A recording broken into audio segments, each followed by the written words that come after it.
So let's start reading. Yesterday we were on the page number 45. Today we will start from page number 46. Let's go. Zero views, viewers. So what? This is not the goal to, have more views. Your goal was to read every day and keep all the people accountable, right? So even you don't have any views, nobody is watching. What's making any difference? Isn't it? Yeah. Let's go. 46 page number. Anyways, it's I think day 9 today or day 8 or 9 today. So it's good. It's kind of good. We all page number 46. So today we will complete page up to 60. So it's a good progress. I've completed reading Atomic Habits. I've started reading a new book and I've already almost completed 50 pages. Huh. It's not that bad thing. Even if nobody is watching you, you are still doing something and it's fine. It's making you better at reading. Yeah. And it's making you learn more words, and it's making you learn uh, more examples and more knowledge. Yeah. Okay. So let's start. No more nonsense. Actually, I was kind of waiting for anyone. Nobody's here, so I guess I have to start. Yeah, let's go. Okay, who's there? One viewer. Who's there? Hi. Okay, let's start reading.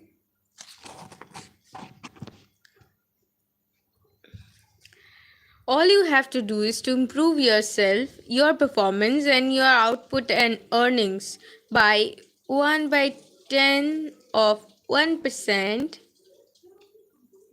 Sky, hi, are you a new viewer or a regular one? Sky, make me emoji means hello. Hi. Okay. Hi, hello. Are you guys a regular viewer or? Yes, I am a Bengali AI. I am a Bengali. Are you guys new to this channel? My bad. What is emoji?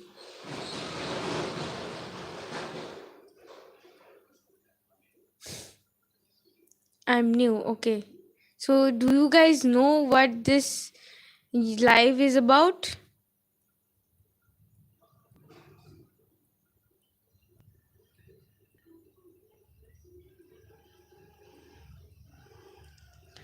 AI ki korta so. I'm reading this book. Okay.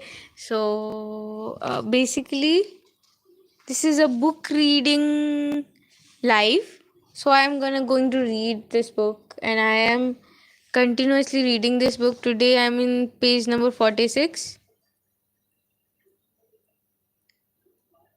So stay tuned.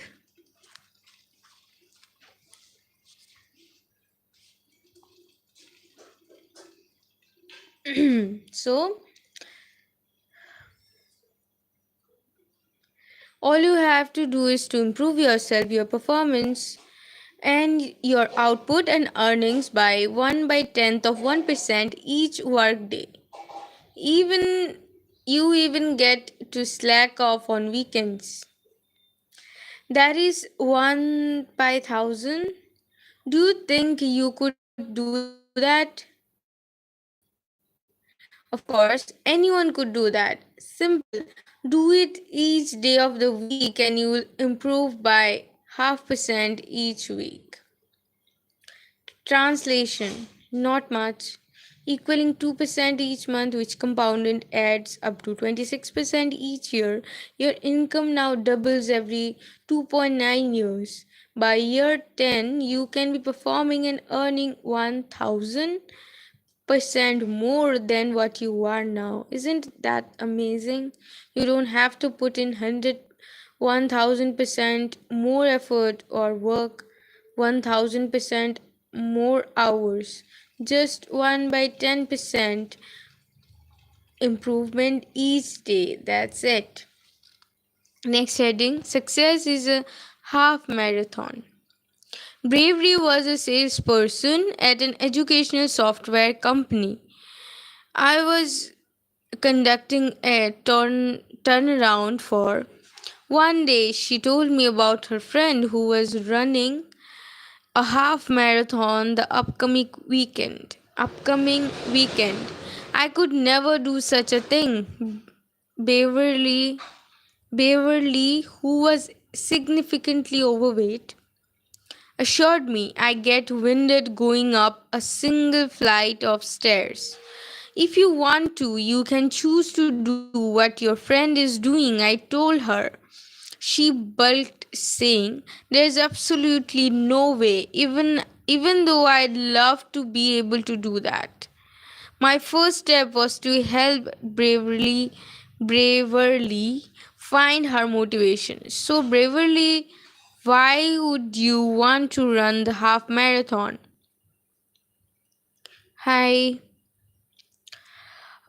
Well, my 20-year high school reunion is coming up next summer and I want to look fabulous, but I've gained so much weight since I had my second child 5 years ago. I don't know how I can do it. Bingo. Okay, read slowly. Am I not slow? Is it is it not understandable? I'm already reading slowly. Bingo! Now we had a motivating goal. But I proceeded with caution. If you've ever tried to lose weight, you probably know the drill. Buy an expensive gym membership, drop a fortune on personal trainers, new equipment, spiffy new workout clothes, and great athletic footwear.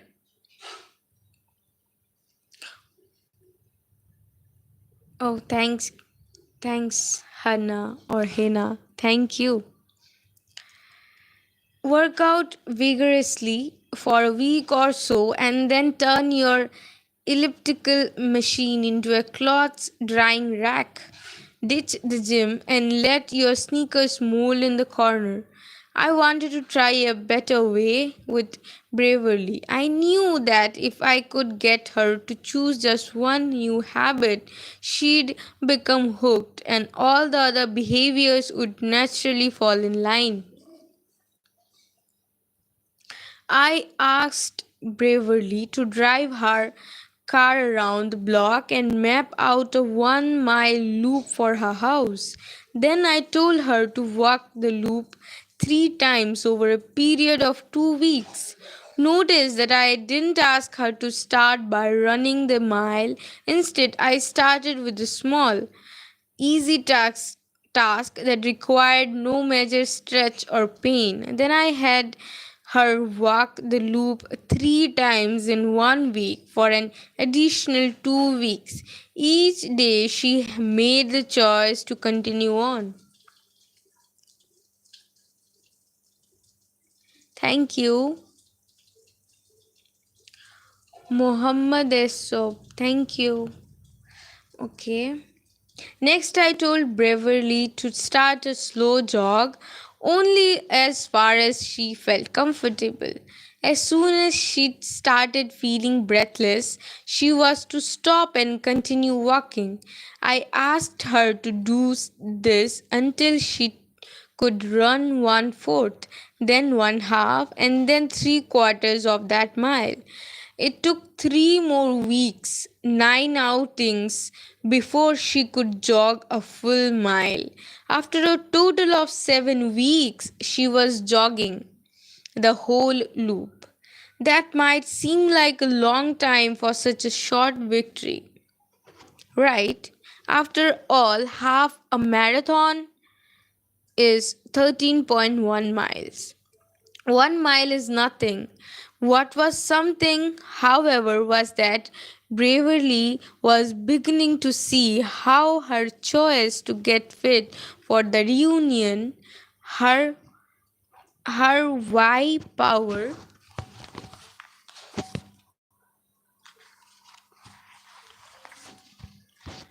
page number 48, her Y power, as I'll soon explain, was fueling her new health habits.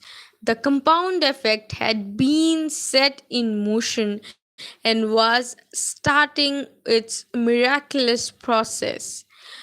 I then asked bravely to increase her distance an eighth of a mile each outing, an almost unnoticeable length, maybe only 300 steps further.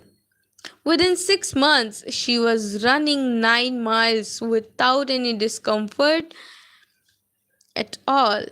In 9 months, she was running 13.3 miles regularly, more than the distance of a half marathon. As part of her running routine, more exciting though more exciting though was the what happened in her in other areas of her life. Bravery lost her cravings for chocolate, a lifelong obsession, and heavy fatty foods gone. The increased energy that she felt from the cardiovascular exercise and better eating choices helped her bring more enthusiasm to her work. Her sales performance doubled during the same period, which was great for me. As we saw in the previous chapter, the ripple effect of all this momentum raised her self-esteem, which made her more affectionate towards her husband. The relationship became more passionate than it had been since college because she had renewed energy. Her interaction with her children became more active and animated. She noticed she no longer had time to hang out with her Debbie Downer friends who still gathered together after work for greasy appetizers and drinks. She made new healthy friends in running club she joined, which led to a whole host of additional positive choices, behaviors, and habits. Following the first conversation in my office and Braverly's decision to find her why power and commit to a series of small steps, she lost more than 40 pounds, becoming 49 page number a walking and running billboard for fit and empowered women. Today, Bravely runs full marathons. Your life is the product of your moment to moment choices. Gillian Michaels of TV's Biggest Loser fame once shared with me a powerful childhood story. When I was a kid, my mom would have these elaborate Easter egg hunts for me. I would run around the house, and when I would get close to a hidden egg, she'd say, "Oh, you're warm. You get closer to it. Oh, you are on fire." And then you move away from the egg, and she'd go, "Oh, you're cold, you're freezing." I teach contestants that on a moment to moment basis, I need them to think about their happiness and their ultimate goal as being warm. How every choice and every decisions they make in the moment is getting them closer to that ultimate goal. Since your outcomes are all a result of your moment to moment choices, you have incredible power to change your life by changing those choices. Step by step, day by day, your choices will shape your action until they become your habits, where practice makes them a permanent. Losing a habit, so is winning. Now let's work on permanently instilling winning habits into your life. Eliminate sabotaging habits and instill the needed positive habits, and you can take your life in any direction you desire to the highest of your greatest imagination. Let me show you how.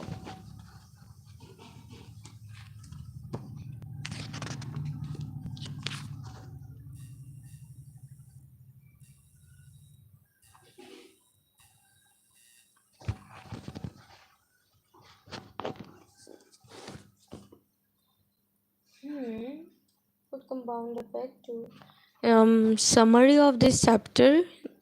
Put compound effect to work for you. Summary action steps. Number 1. What area, person, or circumstances in your life do you struggle with the most? Question mark. Start journaling all the aspects of that situation that you are grateful for. Keep a record of everything that reinforces and expands your gratitude in that area. Number 2, where in your life you are not taking 100% responsibility for the success or failure of your present condition. Write down the 3 things you have done in the past that have messed things up.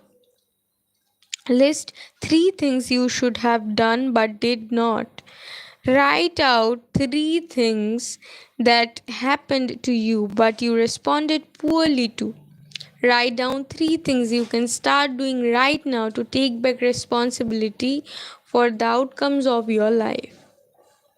Next point, start tracking at least one behavior in one area of your life you'd like to change and improve. Example, money, nutrition, fitness, recognizing others, parenting, any area.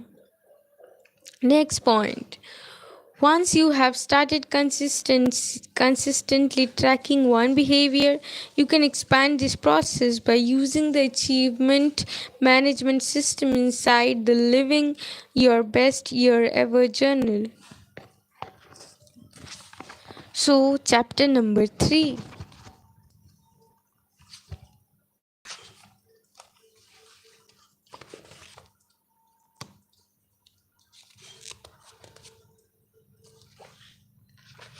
Page number 51, chapter number 3, Habits. A wise teacher was taking a stroll through the forest with a young pupil and stopped before a tiny tree. "Pull up that sapling," the teacher instructed his pupil, pointing to a sprout just coming up from the earth. The youngster pulled it up easily with his fingers. "Now pull up that one," said the teacher, indicating a more established sapling that had grown to about knee height to the boy. With little effort, the lad yanked at the tree came up, roots and all. "And now this one," said the teacher, nodding toward a more well developing evergreen that was as tall as the young pupil. With great effort, through throwing all his weight and strength into the task, using sticks and stones he found to pry up the stubborn roots. The boy finally got the tree loose. Now the wise one said, I'd like you to pull this one up. The young boy followed the teacher's gaze, which fell upon a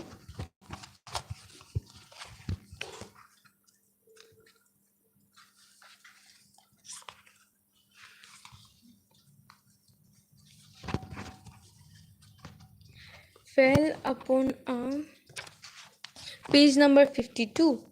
Mighty oak, so tall the boy could scarcely see the top. Knowing the great struggle he just had pulling up the much smaller tree, he simply told his teacher, I'm sorry, but I can't. My son, you have just demonstrated the power that habits will have over your life, the teacher exclaimed. The older they are, the bigger they get, the deeper the roots grow, and the harder they are to uproot. Some get so big with roots so deep you might hesitate to even try. Creatures of habits. That's next heading. Creatures of habits. Aristotle wrote, we are what we repeatedly do. Merriam Webster defines habit that way, an acquired mode of behavior that has become nearly or completely involuntary. There's a story about a man riding a horse, galloping quickly. It appears that he is going somewhere very important. A man standing along the roadside shouts, where are you going? The rider replies, I don't know, asks the horse. This is the story of most people's life. They're riding the horse of their habits with no idea where they're headed. It's time to take control of the reins and move your life in the direction of where you really want to go.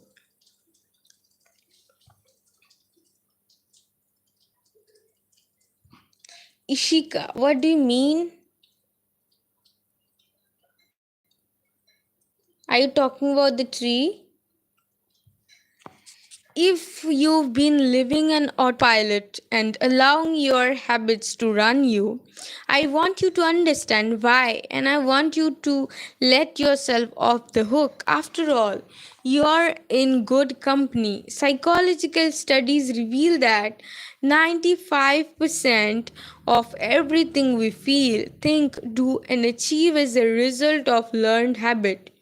We are born with instincts, of course, but no habits at all. We develop them over time. Developing in childhood, we learned a series of conditioned responses that led us to react automatically, as in without thinking, to most situations.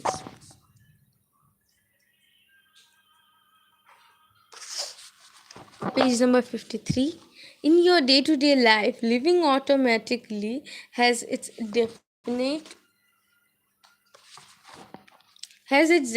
positives. If you had to consciously think about every step of each ordinary task, making breakfast, driving the kids to school, getting to work, and so on, your life would grind to a halt. You probably brush your teeth twice a day on autopilot. There is no big philosophical debate. You just do it. You strap on your seatbelt the minute your butt hits the seat. No second thoughts. Our habits and routines allow us to use minimal conscious energy for everyday tasks. They help keep us sane and enable us to handle most situations reasonably well. And because we don't have to think about mundane, we focus our mental energy on more creative and enriching thoughts. Habits can be helpful as long as they are good habits. That is, as long as they are good habits, that is.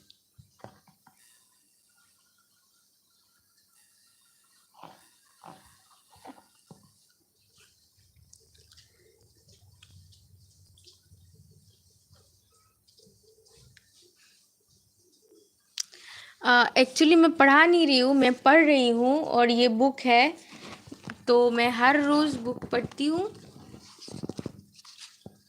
Hi, I am Aditya, I am Sara. Hi Aditya, I am सारा। क्या पढ़ा रही हो? मैं पढ़ा नहीं रही हूँ, मैं पढ़ रही हूँ। ये एक बुक है एंड मैं हर रोज़ 10 पेजेस या 15 पेजेस पढ़ती हूँ। आप लोग भी पढ़ सकते हो मेरे साथ या फिर सुन सकते हो। अगर लास्ट में कोई क्वेश्चन है या फिर कुछ आप लोग समझे नहीं तो आप लोग पूछ सकते हो, I will explain.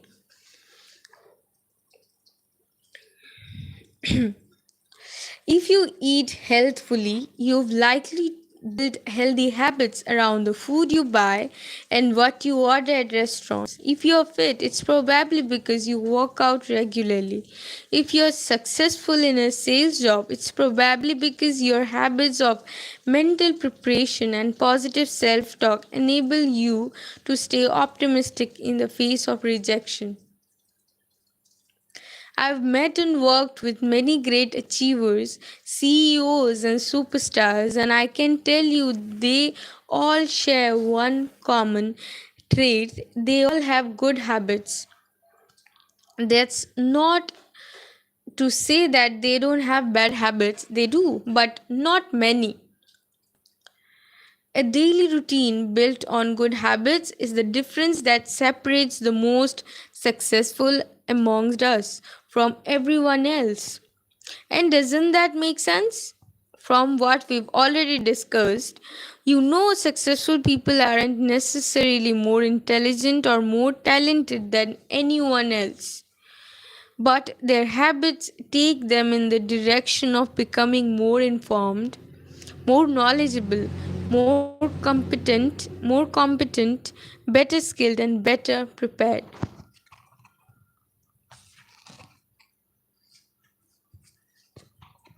Page number 54. My dad used Larry Bird as an example to teach me about habits when I was a kid.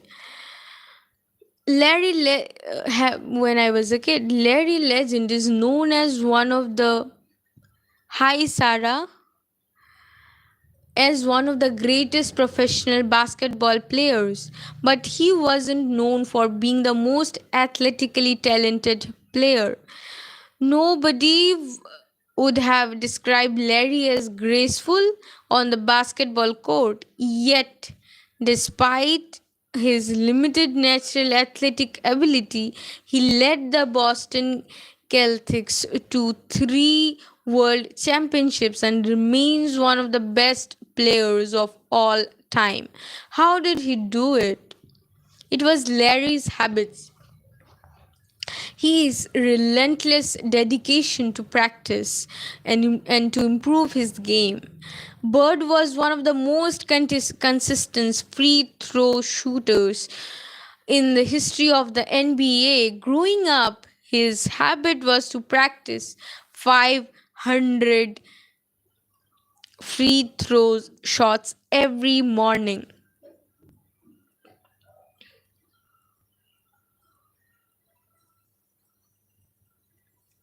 Every morning before school. With that kind of discipline, Larry made the most of his God given talents and kicked the butts of most of the most gifted players on the court. Are you English? No, I'm not. Like Larry Bird, you can condition your automatic and unconscious responses to be those of a developed champion.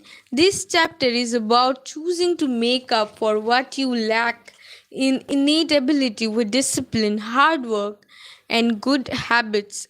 It's about becoming a creature of champion habits.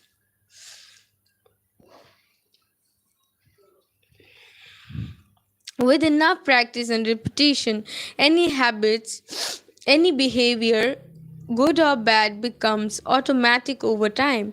That means that even though we developed most of our habit unconsciously by modeling our parents, responding to environmental or cultural associations, or creating coping mechanisms, we can consciously decide to change them.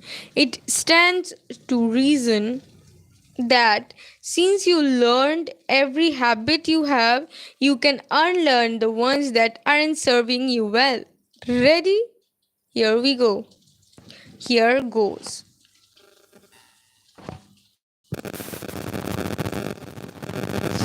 Start by thinking your way out of the instant gratification trap. It's a heading, page number 55.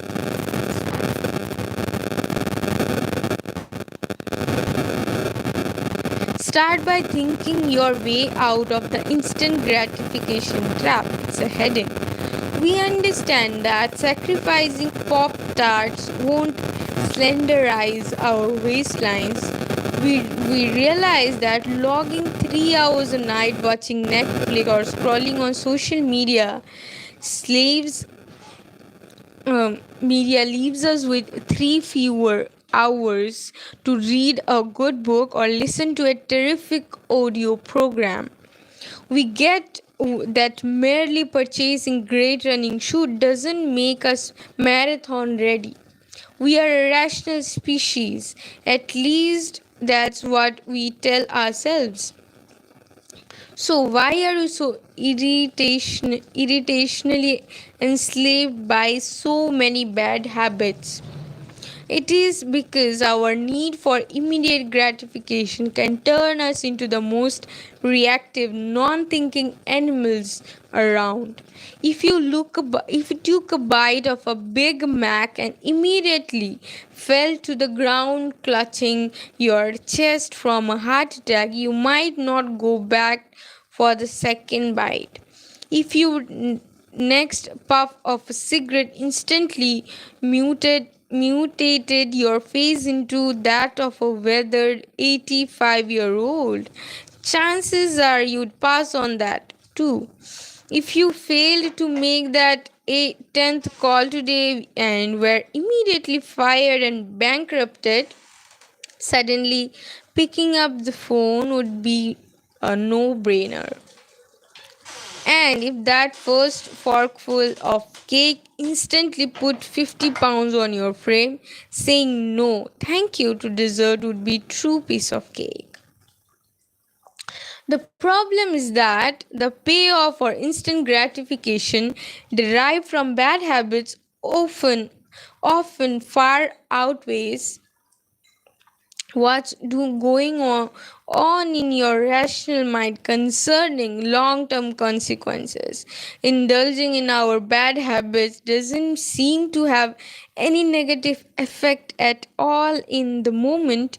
You don't have the heart attack, your face doesn't shrivel up, you're not standing in the employment line, and your thighs aren't thunderous.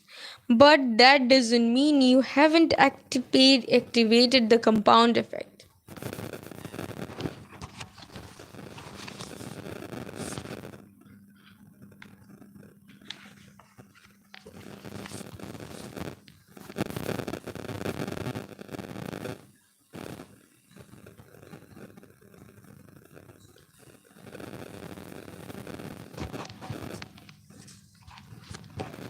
Page number 56. It's time to wake up and realize that the habits you indulge in could be compounding your life into repeated disaster. The slightest adjustments to your daily routines can dramatically alter the outcomes in your life. Again, I'm not talking about the quantum leaps of change or a complete overhaul of your personality, character, and life. Super small, seemingly inconsequential can adjustments can and will revolutionize everything. The best illustration I can give you to emphasize the power of small adjustments is that of a plane traveling from Los Angeles to New York City. If the nose of the plane is pointed to 1% off course, almost an invisible adjustments while the plane sitting on the tarmac in Los Angeles. It will ultimately end up about 150 mile of course, arriving either upstate in Albany or in Dover, Delaware. Such isn't the case for your habits.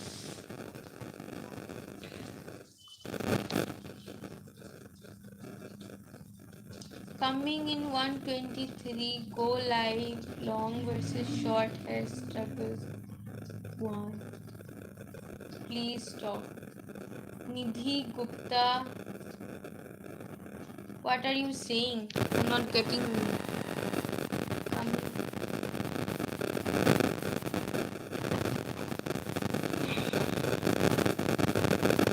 Such in the case for your habits, a single poor habit which doesn't look like much in the moment can ultimately lead you to miles of course from the direction of your goals and the life you desire.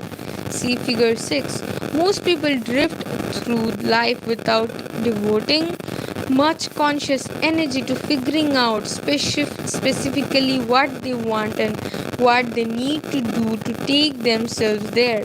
I want to show you how to ignite your passion and help you aim your unstoppable creative power in the direction of your heart's dreams and desires. Uprooting bad habits that have grown into mighty oaks is going to be arduous and difficult. To see the process through will require something greater than even the most relentless determination. Willpower alone won't cut it.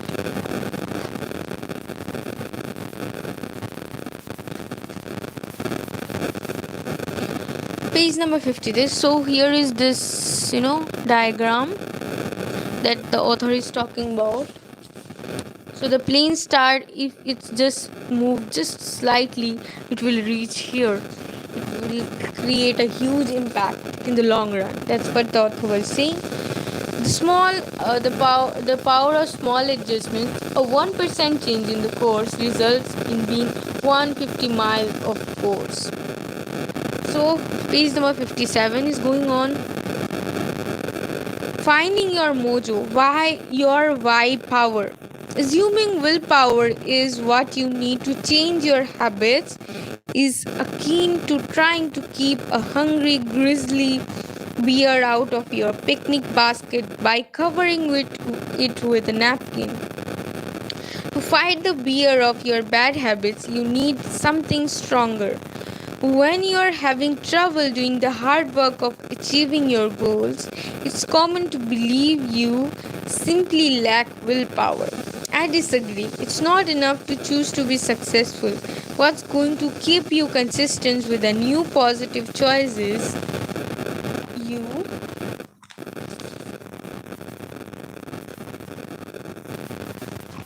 page number 58 you need to make question mark. What's going to stop you from falling back into your mindless bad habits? Those who are live right now, please like the video. What's going to stop you from falling back into your mindless bad habits? What's going to be different this time versus the times you've tried and failed before? As soon as you get the slightest bit uncomfortable, you are going to be tempted to slide back into your old comfortable routine. You've tried willpower before and it's failed you. You've set resolutions and you've let them go. You thought you were going to lose all that weight last time. You thought you'd make all those sales calls last year. Let's stop instantly. Let's stop the insanity and do something different so you can get different and better results. forgot about willpower. It's time for why power. Your choices are only meaningful when you connect them to your desires and dreams. The wisest and most motivating choices are the ones aligned with that which you identify as your purpose, your core self, and your highest values. You've got to want something and know why you want it, or you will end up giving up too easily. So, what is your why? You've got to have a reason if you want to make significant improvement to your life and to make you want to make the necessary changes. Your why must be something that is fantastically motivating to you. You've got to want to get up and go for years. So what is it that moves you the most? Identifying your why is critical.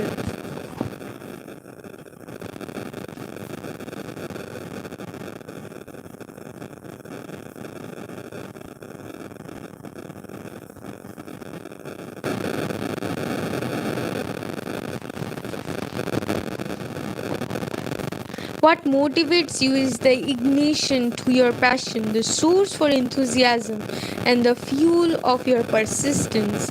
This is so important that I made it in the focus of the book.